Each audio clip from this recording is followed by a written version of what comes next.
Welcome for the NFT Summit. I'm Matty, DCLBlogger.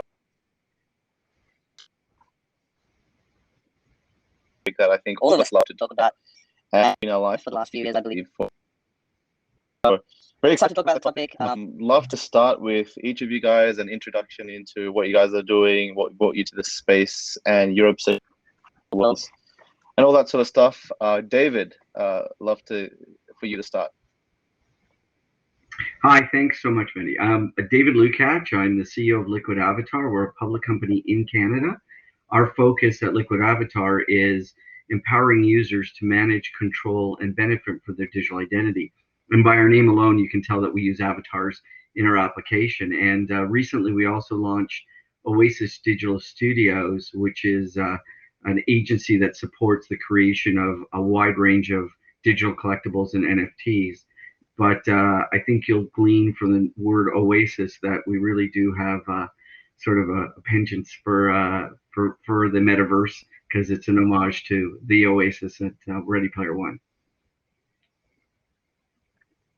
Absolutely. I think that's the final destination. That's the dream for many of us, along with a lot of books we've read in the early days. James, how are you, man? Love for you to introduce yourself and the projects you're working on.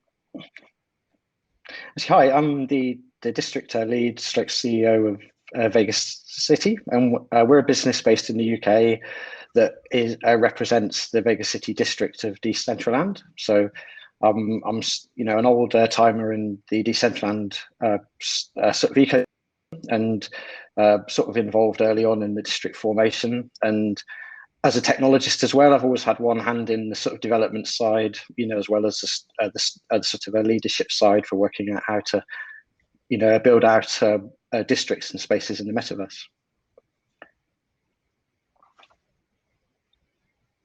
Yeah, I've been noticing Vegas getting quite busy recently, so we can dive into that a little bit later. Sam, good to see you. What are you working on, and how's the project going? It's good to be here, thanks. I'm the community lead of Decentraland. Been around since 2017. It's been a long, hard struggle to get the Metaverses up and running, and we all know that. But I feel like we're getting there now, and it's really exciting times. The last few months have really shown the world that it's time for this. Absolutely. I forgot to introduce myself. So just writing it back. Yeah, my name's Matty. I have a blog called DCLBlogger. DCL being 3 years ago when my universe was Decentraland.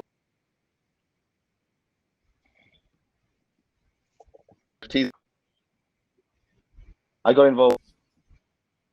The scope has extended beyond Decentraland.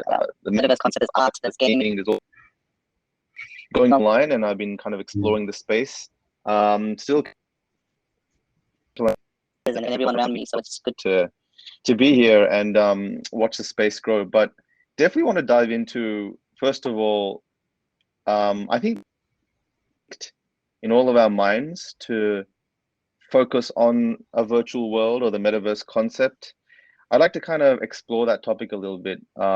David, if we could swing back to you. So what kind of excites you most about the virtual world, and how do NFTs or blockchain, how big is part of this concept? Because we've had virtual worlds before, obviously Second Life, experience playing RuneScape and all sorts of virtual existences. But what does blockchain change with that? And what's the kind of the excitement point that got you to basically full-time dedicate yourself to the space? Well, Matty, it's really interesting because I've been a gamer since, Hitchhiker's Guide to the Galaxy. So number 42 is really important. And I think you can see by my backdrop that I am, very much into, probably popular culture. And I've been a comic book collector since I'm 5. So that is well over 50 years. So I try every day not to act my shoe size, right? So what the virtual world does for me is, and Metaverse, it allows me to potentially expand my horizons beyond the reality that exists today. And what really excites me about the blockchain applications is it allows us to now start to for lack of anything better, tether virtual goods and services that have distinct ownership in the real world into the metaverse and other applications. I mean, we can talk about AR, we can talk about new programming and social media and everything else, but I think the blockchain has an amazing opportunity to manage the economies that power the metaverse, which really allows us to again remove ourselves from the conventional world and into a truly immersive digital world. Absolutely. Another question to you, because I think this week and last week we had, Meebits launch, we had Bored Apes Club, and a couple of other, obviously the whole CryptoPunks thing, and it seems to be such an important thing to have some sort of a virtual identity representation. But on the Twitter avatars, and something when they do that, there's some sort of connection with the rest of the community, but it's also a way to, I guess, signal your involvement and display yourself. So obviously you've got a very centric brand. How important do you think this is for the virtual space? Well, we like to say one of the things that we like to say within our organization is share what you want, when you want, and with whom you want. And avatars allow us to distinguish ourselves based on our personalities in different forms. So I may have a gamer avatar, I may have a business avatar, a work avatar, a family avatar, and I think by tethering, again, I might use that word a little too often, but by tethering ourselves from a real world to a virtual world and using avatars to do that, we open up a plethora of opportunities. And I think for me, I can be who I want, when I want, and how I want. So our fundamental business is focused on identity, digital identity, and that control, because we believe that, ownership of identity is a basic human right. But using blockchain and avatars, we can now prove that we are who we say we are, both in a physical world and a digital world. So I think the expansion of avatars and the opportunity to introduce not only 2D, but 3D, and then other factors like wearables and all kinds of great things really makes the metaverse come alive. I think it's so exciting. Yeah, totally. And I think the fact that you can completely own your identity, from your name to your wearables to the land and everything, is just like pretty. Sam, would love to move to you, man. Obviously Decentraland and virtual spaces seem to be kind of popping right now. I guess the crowd coming in, exploring NFTs, somehow stumble upon Decentraland, jump into virtual worlds, and people running meetups. But I'd love to ask you a question. Now that we have, a good amount of enjoying this, you're enjoying the most. I think it comes in waves. I mean, obviously, all of last year we had a huge art wave. We had lots of people building exhibition spaces and galleries and art sculptures. And obviously that continues. But at the beginning of this year, we saw a wave of music, like the music industry woke up to NFTs, and the whole industry reached out and wanted a part of the metaverse. And, some of those got their stuff together quickly and did performances really quickly, and others are in development, and that's going to come later. So there was a wave of music. What we're seeing right now actually is a wave of sports teams who want to get into this. Yeah, I know. Like literally one Premier League football club reached out to me on one day, and within a few days 5 other Premiership football clubs and La Liga in Spain, representatives from that had all reached out, and it was like, crazy. Wow, the football industry just woke up. So yeah, you kind of get to see the world through the frame of Decentraland with these things, because like you see whole industries as they get this knowledge, they all kind of follow each other into the space. By the way, you guys are completely welcome to jump in and interrupt each other and have more of a discussion. It's not so much a Q&A thing, it's more like more of a discussion. So feel free. But I think we're all just way too polite individuals. But Sam, totally agree with you, man. I felt like when the art wave came along, it like took the whole space to another level. But obviously, because we were watching Decentraland mature or kind of do its thing, I flux of and kind of just beauty got a lot more people interested in doing more things and that creative, I guess, output. So you're totally right, and I agree with you that this sort of stuff comes in waves. I think with the art, I think it's going to be very interesting when we do Art Week this year as like the second annual Art Week, because we were all there last year and we know what it was like, and that the state of the industry at that point didn't have rocket fuel underneath it. And like this year, we're going to do the same thing again, but it's going to be like a lot of real world galleries and like mainstream artists who are coming into the space. So it's a really good bookend to see how much the space has changed within the last year. Very cool. Can't wait. When was that? Last year we did it at the end of June. This year is it starts on July the 8th, I think. There you go. Sorry, James. July the 8th. So we're going to hold a street party for the arts week in Vegas City Arts Village, which is obviously the output of the competition you ran, and basically we're going to literally have the biggest party we've seen so far in Decentraland, because all of the streets in that whole vicinity are going to come alive with music and lights and that type of thing. So I think that's awesome. I think as things expand, I think. Yeah. So I was just going to say, as things expand, it's like the net of people wanting to get involved with this, stuff goes up and up and up. So, I mean, the Arts Village, for example, has increased. We've had a steady number of people who have actually joined it since its inception. And just sort of going on from the sports side, we've had one of the best sports photographers in the world, like actually joining the Arts Village, so Walter Ayus, and like it's in the sports quarter, so everything's sort of actually dovetailing, really nicely. And then people want to get involved with another project. They dip their toe in.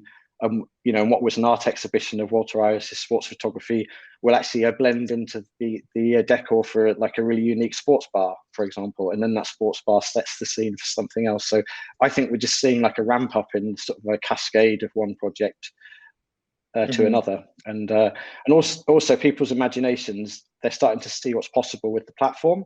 So we're there, we're seeing.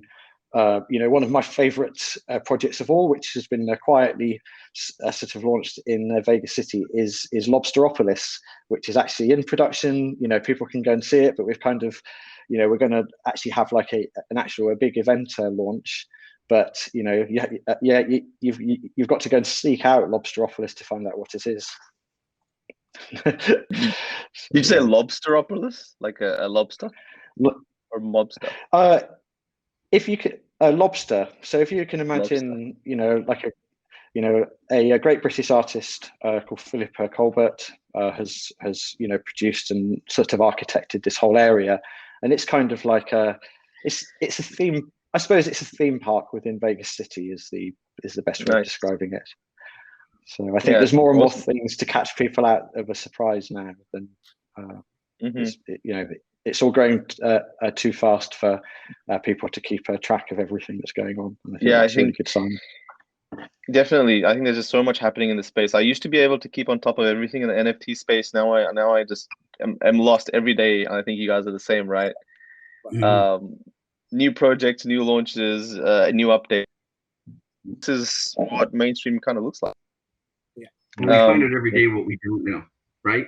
So we're every day the market is shifting, and we have to be able to really look at what was yesterday and what we think tomorrow is going to look like, and put a pin in everything every day.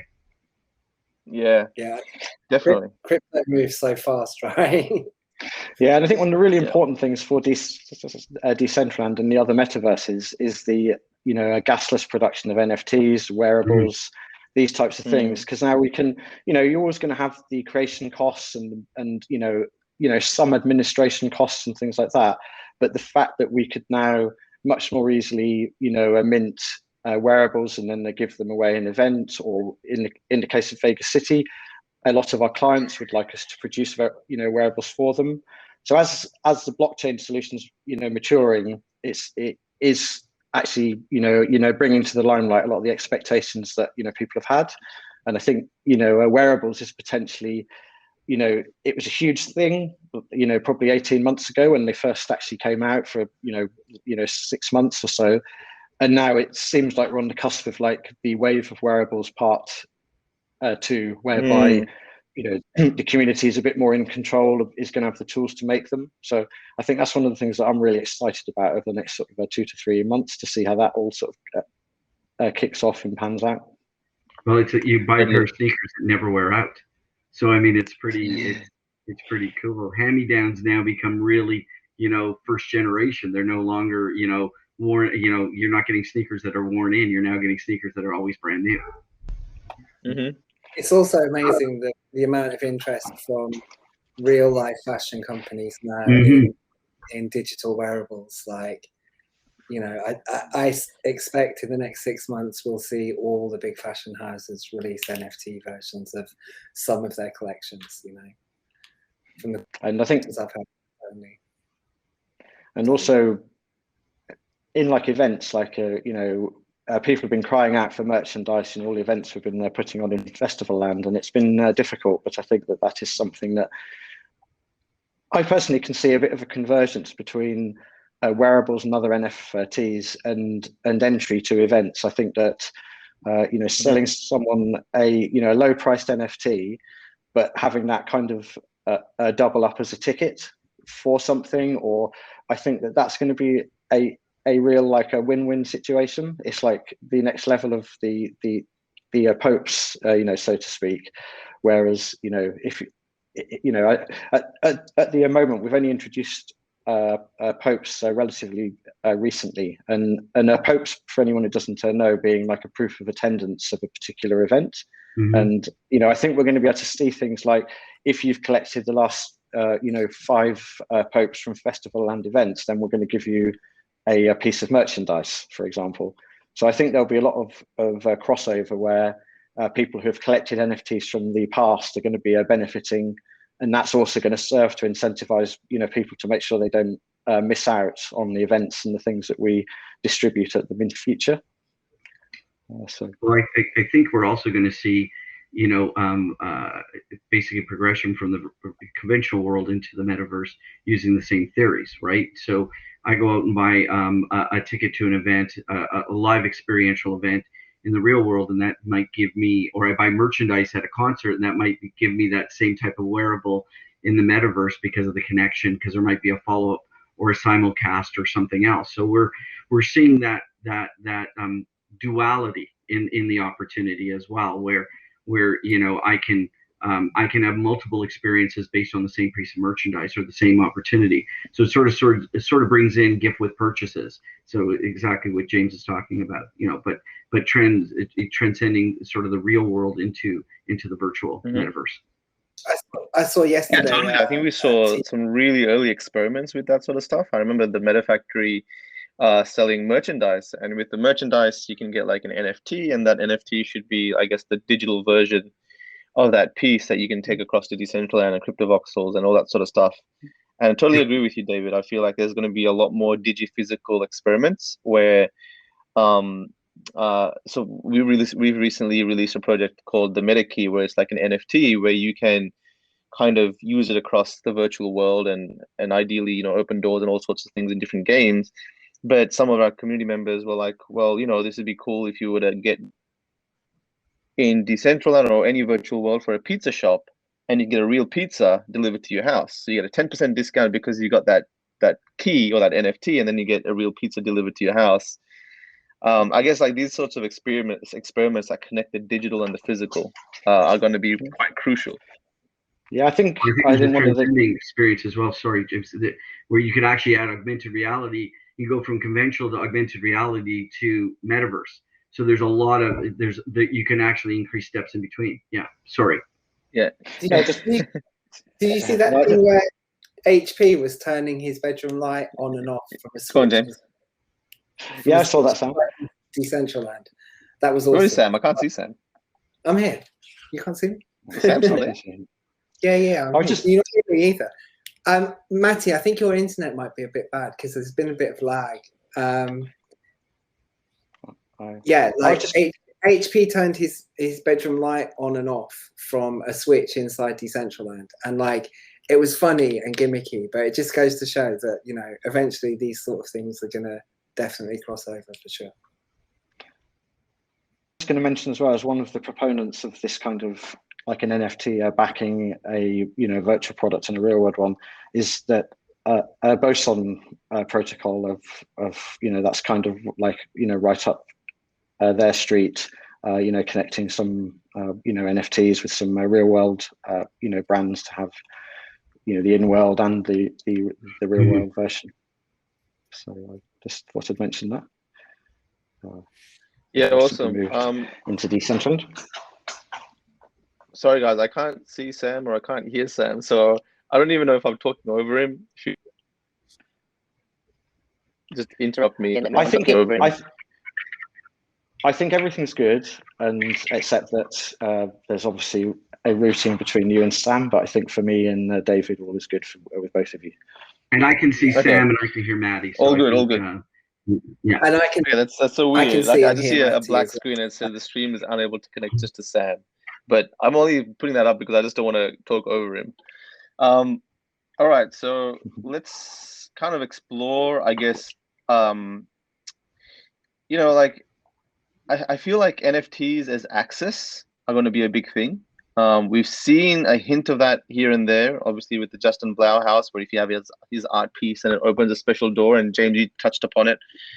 I think it's a huge play, and we also saw Gary V sell his NFTs as V Friends, where it has set certain levels of access. If you have some NFTs, you get gifts by him. Other NFTs, you get a one-on-one coaching by him. So this whole, like, if you're on the NFT, that's sort of an access thing. Where do you guys see, and that's the question to you, David, where do you guys see the extent of that going in terms of access and, you know, just signaling that you're part of a community and that sort of thing, translating whether it opens doors or teleporters and all that sort of stuff? Wow, so it's a bit of a broad question for me because we start with digital identity. So when we think of access, we think of verifiable credentials, right? Are you who you say you are? Can you prove who you say you are? And are you entitled to that access or that gift or key? So it depends on how you want to set those permissions. So if you want to make sure, like in terms of, you know, Gary's stuff, does it belong to just that person, and can you connect that NFT to a verifiable credential? So there's lots of different ways to play it, but I do think, as mentioned earlier, that we are going to see conventional, in-world. We're going to see all this stuff start to blend, and it sort of leads me back to a whole bunch of movies in my head, you know, thinking about all the things. And I can't remember, someone will probably remind me of that Bruce Willis movie where, you know, everything was a virtual world. But at the end of the day, I think what we're going to see is the opportunity for someone to buy something as an NFT, claim it, or even burn it in world. So I think we're going to see a ton of opportunity to transcend conventional to in world or to the metaverse.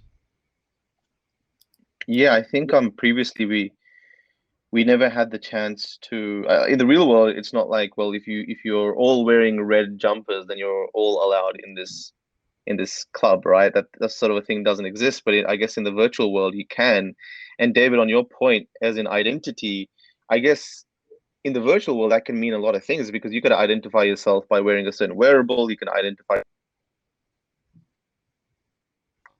kind of an NFT that proves that you were at certain events, or your name, or maybe one full physical, maybe one full NFT that represents you. I guess identity is evolving in a digital format to mean track there, or what do you guys think about that? I think when the internet was born, Matty, you know, I think we're all, you know, around that time, but you know, the contemplation wasn't that digital identity should exist. The challenge was that technology didn't allow it to be provable. And I think we've all sort of been placated by the fact that if we have a nefarious charge on our credit card, we don't have to pay for it. So therefore someone else ends up paying for it through interest and stuff. But I think, it's been recently said that creating digital identity is like trying to change a jet airplane engine in mid-flight without disturbing the passengers. So it's a really complicated process, and blockchain makes it easier. But I think where it really has implications is when I'm doing business in world or in a metaverse or in an augmented reality or any other plane, I want to make sure potentially that the person I'm interacting with is effectively who they say they are, if it requires some type of access or identity transaction. I mean, Big Bang Theory descended a troll, and if anybody's a Big Bang Theory, they're going to know that reference. But at the end of the day, I may not care who anyone is, and I may want everyone to have the sense of freedom to be who I want to be, when I want to be, and how I want to be in the metaverse. But there will come time where something will be important. Let's say it's a real estate transaction, and I want to ensure that I'm making sure that the person who's ultimately going to own that is the person who I'm doing business with. So there's going to be issues that do come up. But I think identity supports all those, and the framework's there to do it in a way that is positive, not invasive or negative to any metaverse application.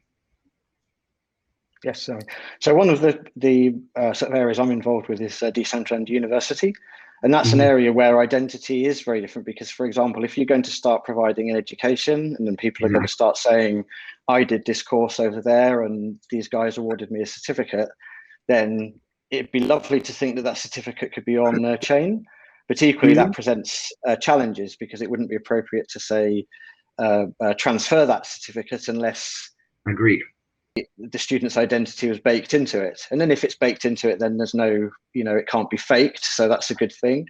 But there's a whole set of sort of academic discussions and solutions that need to be worked out that are kind of ideologically based, because you can't have a workaround or a stopgap when it's talking about, say, a human proving what skills they've got to get a job and things like that. And I think there's some of the real difficult, sticky challenges that the metaverse faces to deal with them without compromising the underlying principles of crypto and the trustless system on which it's based. And I think actually the Decentraland voting system is an example also of a system where there's a new challenges arising, because we do want it to represent some of the ideological values we may have, but yet there's a simplicity in crypto which is also it sort of defines a way that we've all become used to transacting in this space. And actually there's probably some freedoms and some anonymity there which is going to be difficult to square off without some compromise. Well, I think you also have to look at, and I don't want to be, the downer in the room, because we have to deal with that situation with James. I absolutely agree. When it comes to academic credentials, it's very important that, that the person who is applying for that academic credential is awarded that academic credential. But you still have to deal with, even though you're in the metaverse, if there's a transfer of crypto, and again, I don't want to get into this part of the spectrum, but you still have things like the FATF travel rule, and you have VASPs, and you have all kinds of issues that I think that you've got to try and work around or work with to ensure that certain basic principles are withheld, are held in trust. But again, I agree with the trustless situation. And when you start talking about the trust triangle and W3C standards and for identity, and you start looking at what we're doing and others are doing, I think it does dovetail into what's going on in the metaverse and supports it. It's not meant to be invasive. I think, going back to your original question, Matty, I think it's really important to note that with NFTs, people can identify and reward their communities really easily. Like in the old days, like you couldn't just say, hey, I want to contact everybody who's ever bought my CD and give them a ticket for a gig. You can do that now. And this is really important for for like music, for art, for crypto in general. But you know, this whole space is about building communities, and the NFTs really support that. Totally.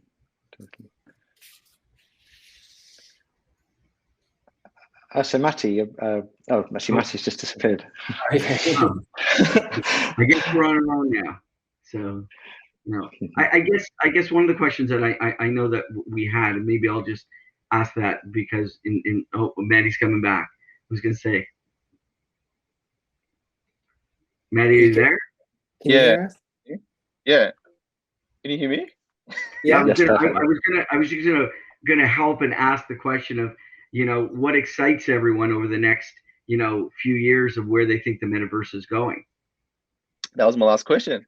Sorry, I didn't mean. There you go. I practically knew that. I knew that.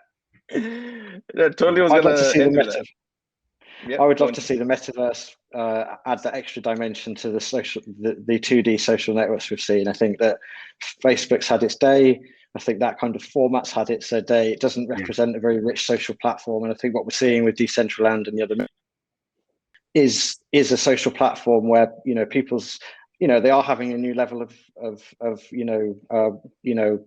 collaborative community experience. You go to an event, share it with people. It's expressive, and so for me, just seeing that eat into the world of social networks is the thing that excites me most of all. I think for me, one of the most amazing things is it's such a huge collaborative experience that you get surprised all the time. Like people come along and just think of things or like execute things in a way that you just never thought were possible. So I think we're at the very, very beginning of the next 10, 20 years of the internet being like with a 3-dimensional UI, and kids are going to come along and blow our mind, Matty. I don't know. Yeah, for sure.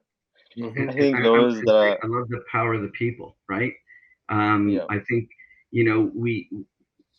older people have a tendency to discount younger people, and younger people have a tendency to discount older people, and so I think we're all on equal footing in the metaverse, and I think we can all come together regardless of our diversities and actually improve the conventional world. So I'm very excited about the opportunities about improving everything that we do in our daily lives out of the metaverse through the metaverse.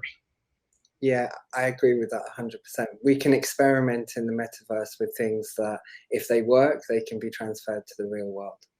Absolutely. Totally. And I think even on like an individual level, right? You can go on there anonymously, and I think you'll feel more free to express yourself. So you can go and I guess experiment with your social anxiety or your dance moves or whatever they may be. And I was thinking about that the other day. I think it'd just be like to express yourself to your real world identity. So you can kind of experiment with different experiences and emotions and all that sort of stuff. But I think I'm totally excited by the interoperability, the connectivity that comes from merging multiple platforms or communities and binding those assets and people and their activities. I think that's just thinking about that is just a really cool concept where you can take assets, seemingly your identity and your assets, and maybe even your friends and your group of people from one place to another place. It's a completely different experience, a completely different house. I think that whole thing is huge, and it's tough to imagine when that will happen, but when it does start to roll, I think it'll be mind-blowing. You see, really important thing. You see the things of it happening already, Matty, like with things like people bringing apes and meebits into CryptoVox and Decentraland. It's only a matter of time before these things become standardized so that we can all work together with them. And on that, it is really important to uphold the NFT standards. That an NFT is a broad concept, and it's be possible for like other institute, like organizations, to come in and to start trying to define their own NFT standards that aren't quite compatible. So I do think that embracing the conventions and really thinking hard about individual companies adding their own bit on the side. That's how the old software companies used to get people dependent on their systems. So I think we do have to watch out for the purity of NFTs and their platforms not adding, their own little features on their top for stuff that they mint, which then don't quite give you the same experience elsewhere. And I think the software industry is really well versed with that, but equally it's always one of the biggest challenges to stop, because there's obviously a commercial impetus for businesses to offer something better than the open standard. But the open standard is the best thing because it's the thing that's open to everybody. So I think that's one of the crucial things for this industry to make sure it doesn't lose sight of, because we're kind of blessed with a standard that everyone agrees on, but yet it's as we see we look at, say, the difference between Apple and Windows and Linux, and there's three different approaches to computing there, and one extreme has full control over everything, and another has no control. And I think that like a halfway house that allows a really open marketplace that is easy with low barriers to entry is like the crucial thing for the widespread adoption of this, I think. I also think that discovery and equality are amazing principles. If again, my pop culture reference will be, the discovery of Justin Bieber on YouTube, right? So, who's the next megastar that will be discovered by virtue of they were in the metaverse, and again, the metaverse can provide great equalization to everyone across the globe, and so that I think that's really important, coupled with the purity of open standard and the ability for a young emerging artist to be able to break out because they have a following that may not be conventional and may be unique, and I just really love the opportunity that what we think of as diversity as a human culture is completely embraced within the metaverse. I can be who I want to be, when I want to be, and how I want to be, and that is so freeing to many people. And again, as Matty said, maybe breaking out of my social anxiety or my depression or whatever that might be. And but we also have to be sensitive that with freedom can also come the downside of that, where we can have other issues. So there's got to be that balancing act as well. Totally. How far do you think we are from like I guess not a full-blown, but just kind of existing more virtual world environment? Also, I think before you guys answer that question, I also think, this is an opinion, but I think like the two worlds are not to exist in them all the time, but kind of use them as like an expansion of our Twitter experience. For 1 hour, let's hop into that event back on Twitter or YouTube or social media. All kind of spending a lot of that time in these virtual spaces. And so, how far do you think we are from that sort of existence? Personally, Matty, I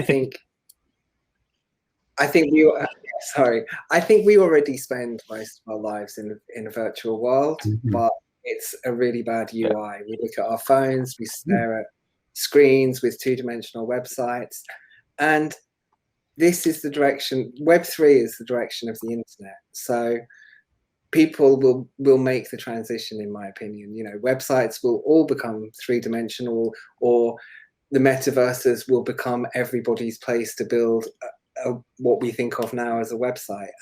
And with VR becoming more popular, people will be more immersed in it. And but yeah, like I said, I think we already spend probably too much time in virtual world.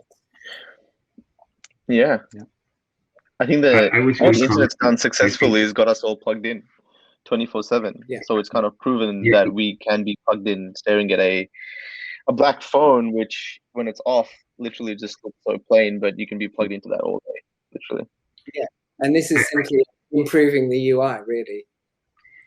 But I think to most people it might be baby steps. So as challenging as the UI is, I think we haven't as individuals really even embraced AR yet to a great extent. So I think we're going to see the opportunity for many go from a two-dimensional world to an augmented reality world, and potentially then into a virtual world. So some of these organizations out there that are selling landscapes, plots of map virtual plots over traditional maps. I could put up, for lack of better, a Bob's Burger at the Empire State Building, right? So I think we're going to sort of step in. Some of us will step into that process by taking over traditional real estate, and then maybe saying, oh, this was really cool, now I want to step into the metaverse. So I think some people will be absolutely immersive and dive in head first, and someone will go toes in the water and then move in slowly. I think it's interesting how much COVID has changed people's attitude. Well, a year ago, my grandma had no idea what Zoom was. Right. Totally. I think one thing as well is with the metaverse is to also that as people do jobs in the metaverse, that we will see different user interfaces made more ergonomically for what people are going to do. So in some cases, it potentially isn't appropriate for that conventional 3D interface. It might be that, so I think the interoperability bit is key, because I think that there will be ergonomic solutions which are not necessarily the interfaces that we're used to now. Because I think that, for example, if you were a teacher in a virtual reality world, it'd probably be a harder day's work if you had to spend all day with your VR headset on. I think that it will be a set of tools that let you be a teacher in the metaverse. And part of that will be in the classroom with them. Another part of it might be in a Zoom call like this, but there might be other, user interfaces that haven't yet been invented, ways of utilizing other devices. So that's also an area I think that we'll see some, a lot more innovation on. For sure. Awesome. All right, guys, we're pretty much 1 minute away. I'd like to just wrap it up and thank you all for coming. I think it's been an awesome conversation of the progress of your own virtual world experiences. We're all building quite heavily. It's been a crazy 3 to 4 years, longer for many of us. But yeah, thanks for coming. I think it was an enjoyable experience. If people want to learn more about the metaverse, a quick line as to how to get involved, if you guys have any advice. I would go to www.decentraland.org just as a first port of call, because there's so many pathways, and then obviously CryptoVoxel's Seminium Space and other metaverses as well. But obviously I'm a bit biased towards Decentraland, but all of them are worth a look. Yeah, definitely I would recommend to go visit all of them. Yeah, I mean, you can just jump in. They're ready to go.